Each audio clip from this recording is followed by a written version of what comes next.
Welcome, dear friend. Have you ever wondered why some people recover miraculously, while others with the same diagnosis suffer for years? Have you ever noticed that your body always whispers before it has to shout? How your shoulders tense during certain conversations, or your heart races even when you're perfectly safe? There is an ancient dialogue happening between your mind and body, a conversation that most of us have forgotten how to hear. But some people never forgot. In quiet monasteries and remote villages, there are those who seem to carry a different kind of peace within them. They age gracefully, heal naturally, and radiate a calm that is almost magnetic. What if I told you their secret isn't complicated? What if healing isn't about adding more to your life, but about gently removing what was never truly yours to carry? If you are listening to these words, something inside you is ready for a different kind of medicine. A medicine that comes not from a pill, but from stillness. Share where you are in the world. It's beautiful to know we are connected across time zones and continents. Find your coziest spot, perhaps with a cup of tea, or wrapped in a soft blanket. We are about to spend the next few hours together, and I promise you, this journey will grow deeper and more meaningful as we go. For 2.500 years, Buddhist teachings have held a gentle truth about healing, not through force or fixing, but through the quiet art of listening. Tonight, we will explore 5 timeless principles that reveal how your mind, when properly aligned, can invite your body to heal itself. Stay with me. What comes next might change how you heal forever. Principle 1. Your body never lies. It is a messenger, not an enemy.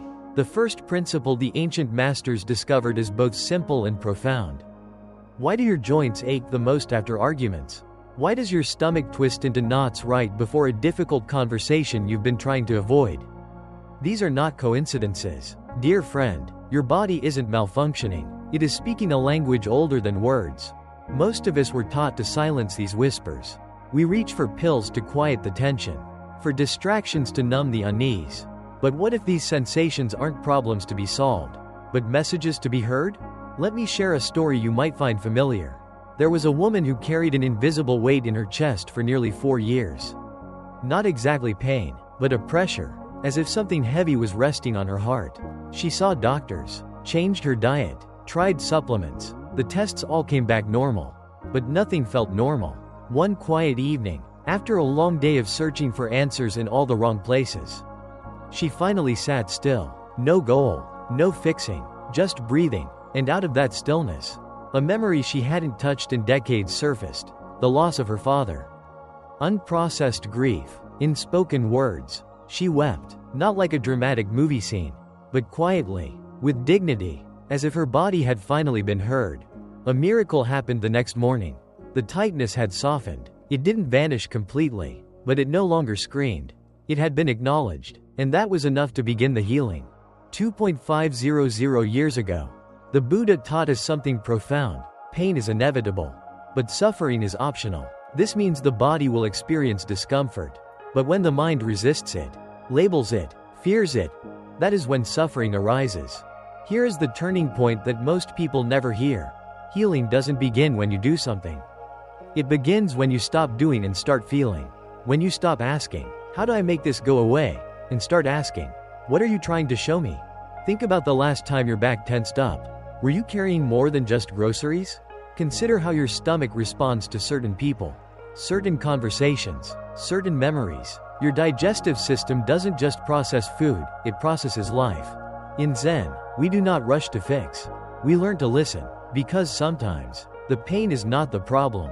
It is the messenger. And messengers, when honored, often transform into healers. Principle 2. What you don't feel, you can't heal. Your body is the storage unit for your unlived emotional life. Your liver remembers your anger. Your gut stores your fear. Your chest holds your grief. But here's what no one tells you. Sometimes the heaviest burdens aren't the ones you can see, but the emotions you've carried in silence for years, maybe even decades.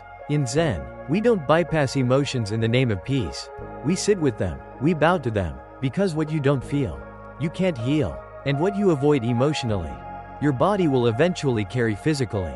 Think of your body as an ancient scroll, a sacred autobiography that stores every unspoken goodbye, every stifled scream, every swallowed "I'm not okay." For how many years have you been collecting what you were too busy too scared, or too polite to release? In Buddhism, there are what we call the 5 poisons: greed, hatred, delusion, pride, and jealousy. But they only become poisonous when they are denied, when they are pushed into the shadows of our awareness. When met with mindful attention, these same energies can transform into wisdom, compassion, and clarity. Every culture has its own ways of teaching us emotional suppression. Big boys don't cry. Good girls don't get angry. Don't be a burden. These seemingly harmless phrases create invisible cages around our emotional expression. Imagine your body as a house and every unspoken emotion is a box shoved into the attic. At first, there's plenty of room, but eventually, the weight of the unspoken starts creaking through the floorboards. The house begins to sag under the burden of all those forgotten feelings. And one day, your body whispers, then speaks, then shouts, "Please, can we unpack some of these boxes?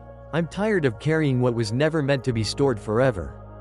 The answer isn't in analyzing or judging the emotion. It's in allowing it to be felt. Allowing the held-back tears to fall. Allowing the suppressed rage to be safely acknowledged. Allowing the fear to tremble in the arms of compassion.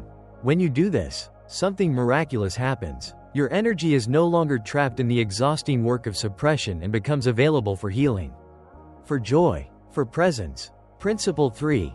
The most powerful medicine is always available. It's called now. What if the cure isn't hidden in tomorrow's appointment, next year's wellness trend, or some distant moment when everything finally falls into place? What if healing isn't somewhere you're going, but somewhere you already are? In Zen, we say, the past is memory. The future is imagination. Only the present is real. The Buddha realized that all suffering comes from mental time travel. When the mind is fully present, when it stops its restless journey between past and future, peace is not something that arrives from somewhere else. It is what is revealed when the mental noise stops. Think of the last time you were completely absorbed in something beautiful. Perhaps watching a sunset, listening to music that moved you, or holding someone you love. In those moments, where was your anxiety? Where were your regrets? They weren't gone because you solved them. They were gone because you were completely here. This is what Buddhist masters mean when they speak of presence as medicine. Presence doesn't magically make everything perfect. Presence reveals the difference between what is actually happening and what we think is happening. And most of our suffering lies in that gap. You can practice presence anywhere. With anything. You can wash dishes with the same awareness that monks bring to meditation. Feel the warm water. Notice the texture of the soap. You can walk to your mailbox with complete attention, feeling your feet touch the ground with each step. Your body, as we've learned, is always in the present moment. Your breath is happening now. Your heartbeat is now. When you anchor your attention in these simple, immediate physical sensations, you automatically return to presence. Presence also interrupts the "what if" spiral that anxiety loves to create. When you are fully present, you are unavailable for the mind's endless catastrophizing about the future. You are busy being here, breathing here, feeling your feet on the ground here. Principle 4. You are not getting older. You are getting deeper. Change your story about time.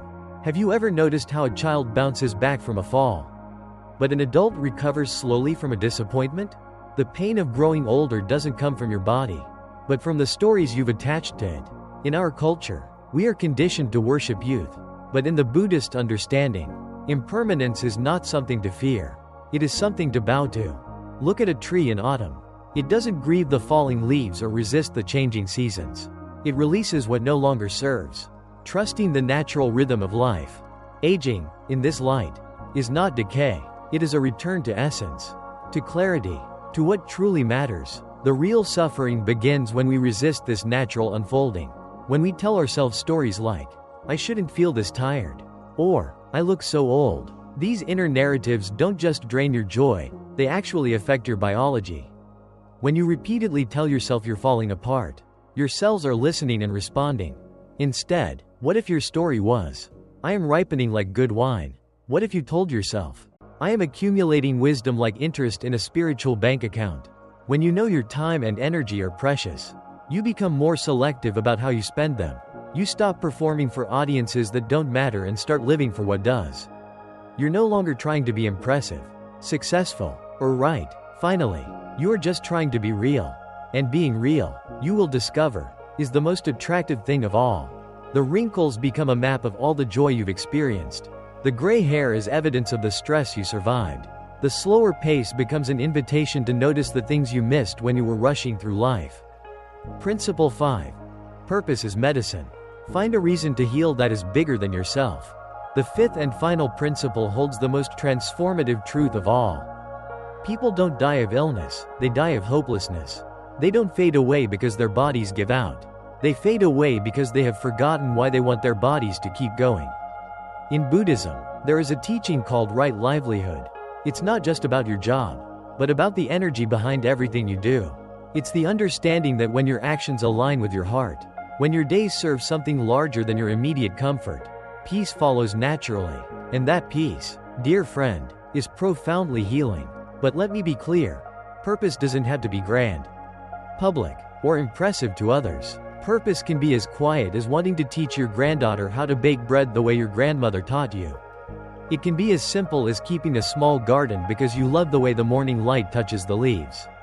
When you have something to wake up for, your body responds differently to stress, illness, and even the natural aging process.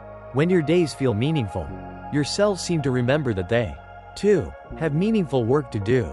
Buddhist purpose is not about what you accomplish, but what you contribute. It's not about being seen, but about truly seeing others. Think of the last time you felt truly useful.